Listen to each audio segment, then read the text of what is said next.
Hi! Hello! Welcome back to the channel guys. ఈ మల్లి చెట్టు మా ఇంట్లో ఇప్పటికి ఒకటికి 4 ఉన్నాయి.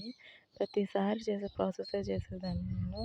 అట్లాగా కట్ చేసేసి ఆకులు తురిమితే వేసేదాన్ని. కానీ ఇప్పుడేమో స్పటికిరాయి చేస్తున్నాను. స్పటికిరాయి దంచి బాగా పొడి చేసి మొదట్లో వేస్తాను. ఇప్పుడు చూడండి అది చేసిన మ్యాజిక్ చూడండి. ఎంత నిండుగా పూసేస్తున్నదో అది చెట్టు. గ్యాప్ లేకుండా వేసేసింది. కొమ్మకి వేసేసింది. నిజంగానే వర్క్ అయింది గాయ్స్.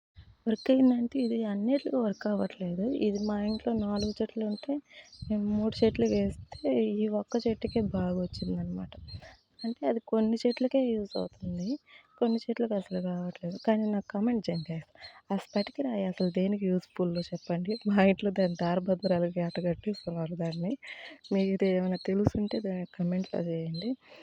నాకు ఖచ్చితంగా ఇప్పుడు నాకు క్యూరియాసిటీ ఎక్కువైపోయింది. అది ఎందుకు వాడతారు? అసలు ఏమేమి ఉపయోగాలు ఉన్నాయి ఆ స్ఫటిక రాయితోటి?